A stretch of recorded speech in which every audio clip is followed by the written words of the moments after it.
Good afternoon, students. Yesterday we have completed problem number 2 from our company liquidation chapter, and let us see now problem number 3, in which Mr. Chopra is appointed as an official liquidator of Moon Company Limited, which is undergoing voluntary liquidation on 1st July 2003. That is why they are asking us to prepare the statement of affairs. Statement of affairs of Moon Company Limited. Moon Company Limited as on 1st July 2003. 1st July 2003. Okay. So in this problem especially, so there are preferential creditors of rupees 1500, and there is a telephone rent outstanding 120, that is also a preferential creditor. And one more thing is unsecured creditors are liabilities for purchases rupees 30,000 is given, and there is a secured creditor of bank overdraft against leasehold property. Okay, debentures are also having floating charge upon all assets of the company, and various assets realized in this follows except secured assets which are put towards the mortgage of bank overdrafts. By leaving that, I am taking remaining assets. Machinery, the realizable value of machinery is 90,000. After that, stock realized 3,000. Stock realized 3,000. Investments realized 6,000. After that, calls in arrears are also there. Calls in arrears, let us assume that calls in arrears were collected duly of rupees 7,500. After that, cash in hand left in the company on the date of liquidation, that is 1,500. Okay, if you see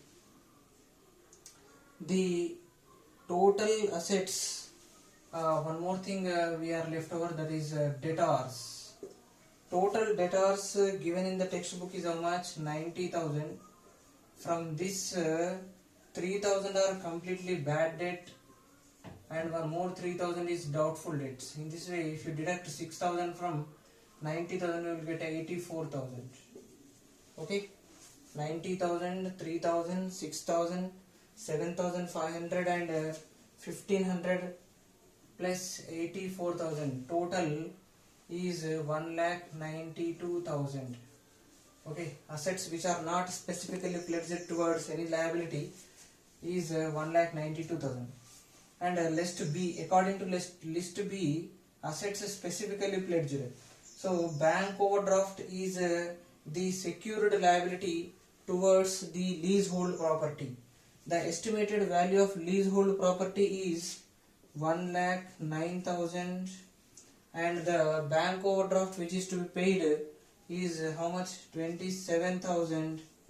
So the amount available is sufficient to pay to the secured creditors. That is why there is a surplus.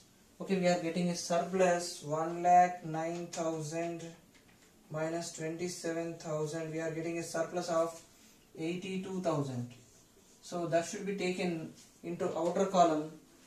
Let us take estimated surplus from the assets specifically pledged is how much? 82,000. If you find the 1,92,000 plus 82,000, total assets is 2,74,000. Total assets are how much? 2,74,000. So the estimated total assets available for preferential creditors, debenture holders and unsecured creditors is how much? 2,74,000. So let us see the summary of gross assets. Gross realizable value of assets specifically pledged. Which asset? Leasehold property was specifically pledged towards the bank overdraft, and its realizable value is 1,09,000. And the realizable value of other assets is 1,92,000. Let us find out the total. So it is 2,01,000. 2,01,000. So this amount should not be written in outer column. So that should be written in inner column only. So the rest of the assets which are available for preferential creditors and debenture holders, unsecured creditors, 2,74,000. So to the continuation of that, let us go to the liabilities and gross values of liabilities. According to list B, secured creditors are to be shown. So which one is a secured creditor here? Bank overdraft. Bank overdraft is a secured creditor. Its gross liability is 27,000. Should not be written in outer column. Already we have deducted it. After that, according to list C, under list C we have to show preferential creditors. Preferential creditors. How much amount? So in the problem they have given the preferential creditors are, okay, preferential creditors are 1,500 in the question they have given. Then see, there is an outstanding telephone rent. The outstanding telephone rent amounting to rupees 120 is also treated as a preferential creditor. So total preferential creditors become 1,620. That should be written in gross liabilities column also, 1,620. So after paying to the preferential creditors from the available assets, 2,74,000 minus 1,620. Let us find out. 2,74,000 minus 1,620. If you see the amount available is 2,72,380. This is, okay, what it is known as 2,72,380 is the estimated balance for debenture holders and unsecured creditors is 2,72,380. From that, let us go list D. After list C, it is list D. Under list D, so what we have to show? Debentures holders having floating charge.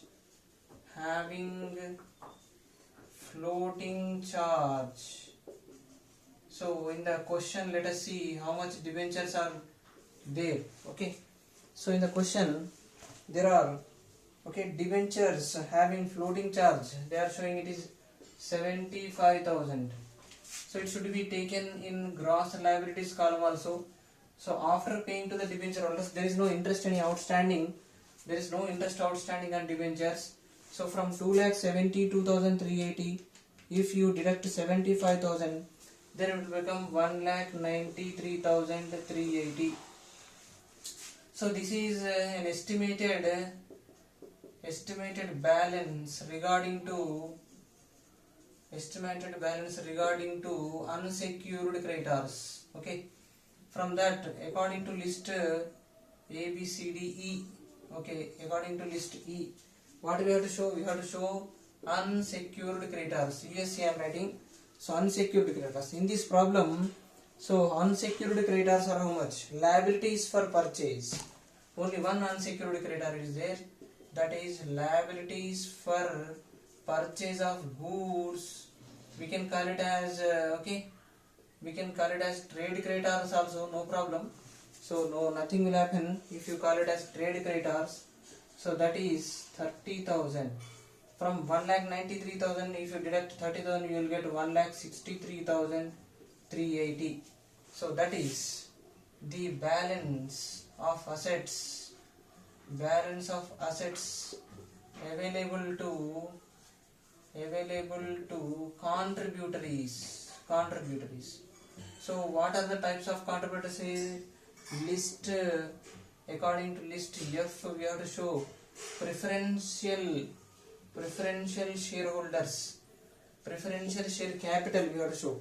In this problem, I think there is no preference share capital. Leave it Okay, preference share capital, leave it blank. So same 1,63,380 is available, and according to list E we have to show list G we have to show equity share capital. There are 24,000 equity shares at the rate of 5 rupees each. So the total equity share capital is how much? 1,20,000. 1,20,000, which is to be deducted from 1,63,380. So then we will get 43,380 is the surplus according to list H. Okay, it is transferred to surplus account or deficit account sometimes. So here if you see unsecured creditors are to be taken here in gross liabilities column, that is 30,000. So the total gross liabilities will become how much? Let us see. 27,000 plus 1620 plus 75,000 plus 30,000. So total gross liabilities 1,33,620. This is gross liabilities. So in this way we have to prepare the statement of affairs, which is to be submitted to the meeting of shareholders or debenture holders. Okay, so let us meet in another video by solving the problem number 4. That's it.